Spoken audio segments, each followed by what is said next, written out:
Amados irmãos, graça e paz, glória a Deus. Hoje nós estamos iniciando o nosso propósito de restauração para as nossas vidas.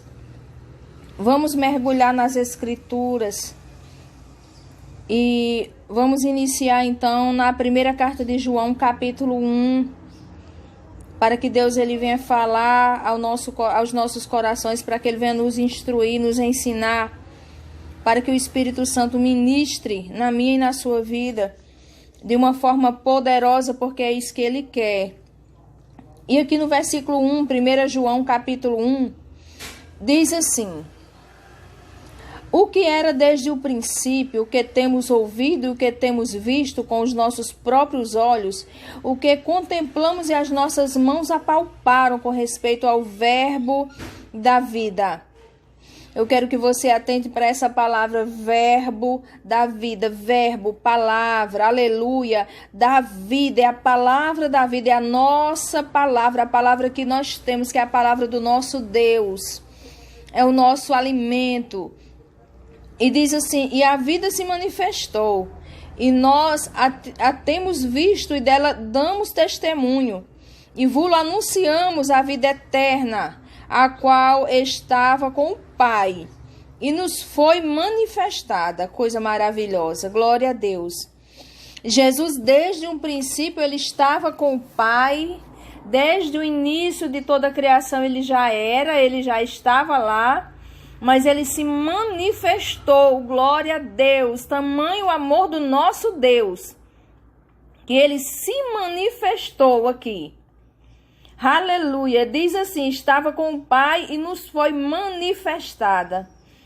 O que temos visto e ouvido anunciamos também a vós outros, para que vós igualmente mantenhais comunhão conosco. Ora, a nossa comunhão é com o Pai e com o Filho Jesus Cristo. Estas coisas, pois, vos escrevemos para que a nossa alegria seja completa. Aqui o apóstolo João, ele escrevia essa carta para o povo, falando aqui da importância de termos comunhão uns com os outros. Da importância de nós hoje sermos embaixadores de Cristo aqui na terra. Ele diz que o verbo se fez carne, o verbo desde o início existia, mas se fez carne, manifestou aqui na terra. E é muito interessante, queridos irmãos, a gente meditar nessa palavra, porque o Senhor Jesus, ele se manifestou aqui na terra. E há uma passagem que diz assim, que o Filho do Homem se manifestou-se na terra para destruir as obras do diabo.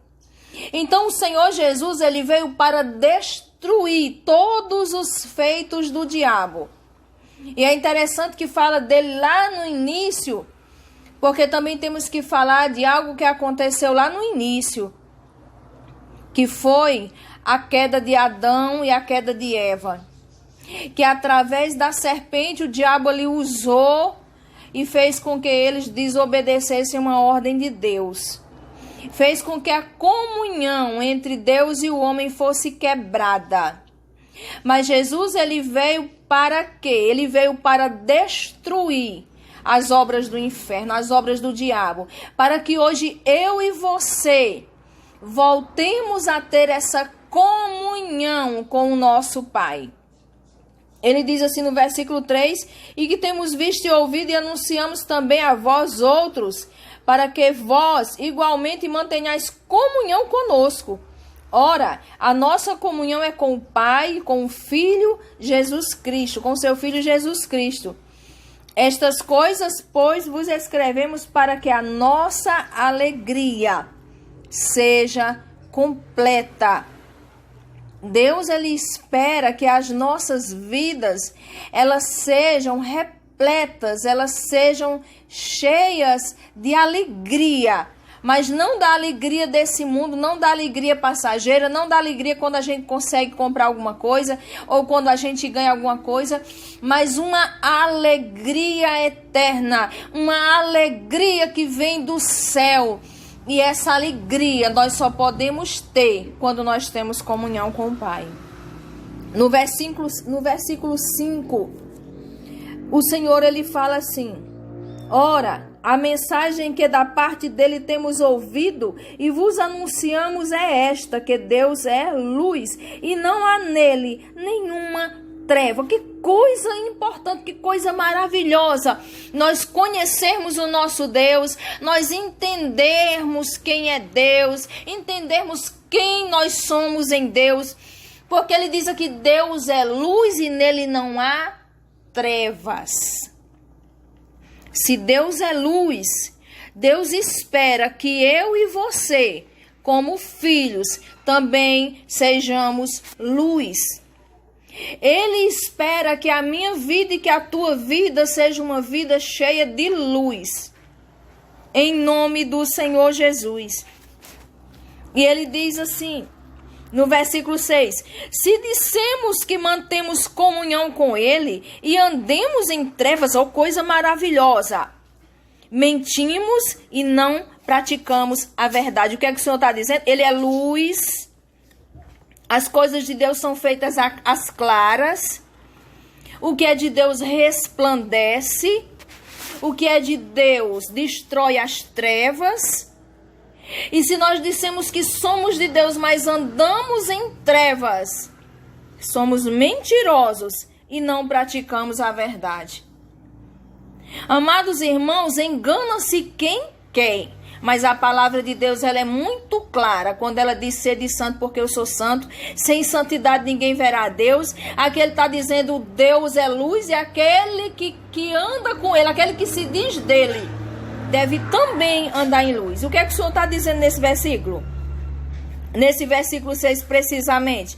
O Senhor ele está dizendo o seguinte: que aqueles que querem seguir a Jesus, aqueles que querem verdadeiramente seguir a Jesus, eles precisam morrer para o mundo.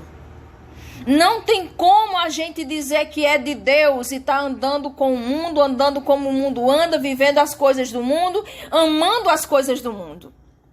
A palavra de Deus diz que aquele que ama o mundo, ele é inimigo de Deus. Olha que coisa séria. E quantas pessoas hoje não têm tentado se adaptar? Aliás, elas têm tentado adaptar a vida espiritual delas com a vida mundana. Elas acham que podem ser de Deus uma vezinha, no momento de uma oração, mas que o resto da vida delas quem manda são elas e elas fazem do jeito que elas querem. Mas com Deus não é assim. Com Deus não se zomba. A palavra de Deus ela diz assim: de Deus não se zomba, porque aquilo que o homem plantar, isso o homem também colherá. Se porém andamos na luz como ele está na luz, mantemos comunhão uns com os outros.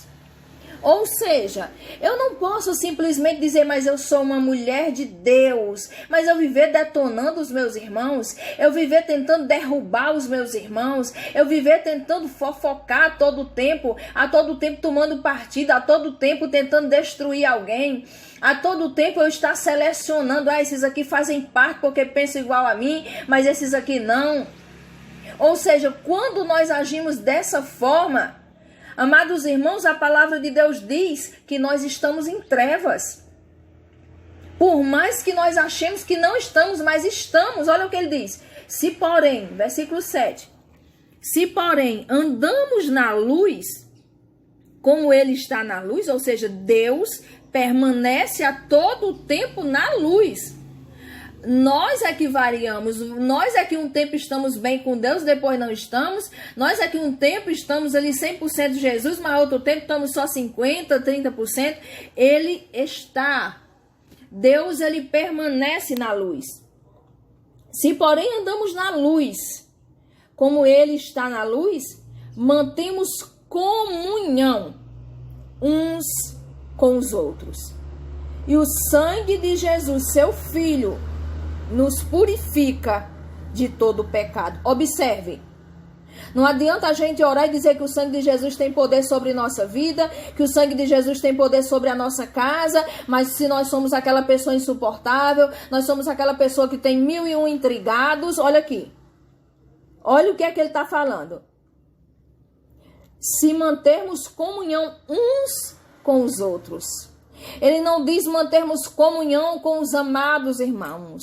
Isso aqui não quer dizer, querido, que você vai viver mandando todo mundo bater na sua cara, todo mundo fazer você de bobo, não.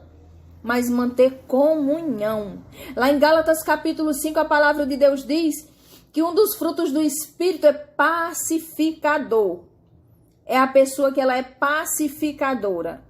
É aquela pessoa que entra ali numa situação e ela vê uma contenda, mas ela consegue pacificar, ela consegue trazer paz para aquele lugar.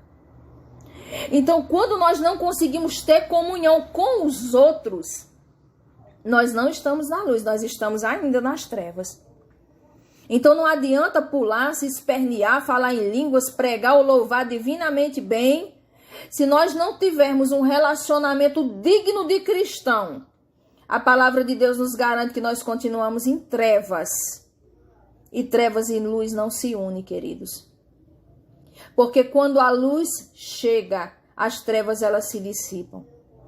E ele diz assim no versículo 8: se dissermos que não temos pecado nenhum, a nós mesmos nos enganamos e a verdade não está em nós. Ou seja, se nós não temos humildade, se nós não conseguimos olhar ali um palmo à frente do nosso nariz, se nós não conseguimos enxergar que nós somos pequenos demais, se nós não conseguimos enxergar que Deus é todo poderoso, misericordioso, e que nós somos pecadores, miseráveis, como Paulo falou, e se nós não entendermos e não assumirmos para as nossas vidas que nós somos necessitados de Deus, ao ponto de acharmos que fomos salvos e está tudo ok e que não precisamos mais de salvação. Ele diz: se dissermos que não temos pecado nenhum, a nós mesmos nos enganamos e a verdade que é a palavra de Deus não está em nós. Se confessarmos os nossos pecados, ele é fiel e justo para nos perdoar os pecados e nos purificar da justiça, de toda a justiça. Se dissermos que não temos cometido pecado, fazendo-no mentiroso, e a sua palavra não está em nós. Olha que coisa tremenda. Esse versículo aqui, o Senhor começa se apresentando como luz, como verdade, como palavra viva, palavra eterna, palavra que existe desde o início, palavra poderosa que eu e você precisamos.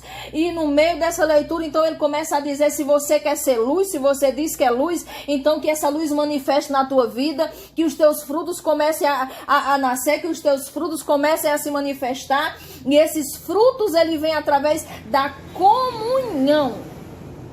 Da comunhão. Às vezes a gente pode dizer assim: ah, mas eu tenho comunhão com todo mundo. Ah, mas para mim é muito fácil ter comunhão. Não é fácil.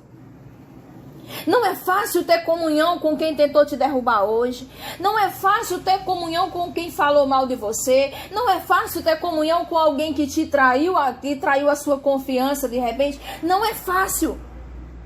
Mas nós só conseguimos entrar nesse passo de ter comunhão uns com os outros quando primeiro, lá no início, nós permitimos que Jesus entre nas nossas vidas. Quando nós permitimos que essa luz permanente, ela brilhe em nós. E então ele finaliza dizendo que é necessário que eu e você reconheça que nós temos pecado. Que eu e você todos os dias reconheça as nossas falhas diante dele, porque Deus ele quer perdoar, porque Deus ele tem prazer em perdoar, porque não existe uma vida com Deus, não existe intimidade com Deus, não existe comunhão com Deus se não houver arrependimento. Muitas pessoas hoje têm andado em dura cerviz, não quer se dobrar, não quer se curvar, porque acha que já sabe muito da Bíblia, porque conhece muito da Bíblia e porque não precisa mais. Mas, amados irmãos, nós não somos nada diante da grandeza do nosso Deus. Que nessa noite você possa curvar sua cabeça juntamente comigo, juntamente com todos os irmãos, e reconhecer tão grandes falhas nós temos. Como somos deficientes em amar o próximo, como somos deficientes em obedecer a palavra de Deus e de reconhecer os nossos erros. Vamos orar agora. Pai santo e amado, Deus poderoso, Deus grande, Deus tremendo, nessa hora entramos na tua santa presença, meu Senhor, para pedir perdão. Pedir perdão pelos nossos pecados, pedir perdão pelos nossos sentimentos egoístas, pedir perdão a Ti nessa hora por todos os sentimentos malignos de inveja, de maledicência, de murmuração. Oh, meu Deus, nós te pedimos nessa hora, lava o nosso coração. Lava, Senhor, os nossos corações nessa hora. Lava as nossas mentes nessa hora, Senhor, porque nós necessitamos andar na luz. Nós necessitamos andar na verdade do Senhor. Nós necessitamos do Teu perdão. Perdoa as palavras que falamos, perdoa os pensamentos que tivemos, perdoa os sentimentos que tivemos, perdoa as omissões, meu Pai, porque muitas das vezes podemos fazer e não fazemos, sabemos que o Senhor quer que venhamos a fazer e não fazemos. E nessa hora nós te pedimos perdão, papai. Perdoa os nossos pecados, Senhor. Alcança cada um de nós nessa hora, Senhor, e faz a obra nas nossas vidas, meu Deus, em nome do Senhor Jesus. Amém e amém. Glória a Deus.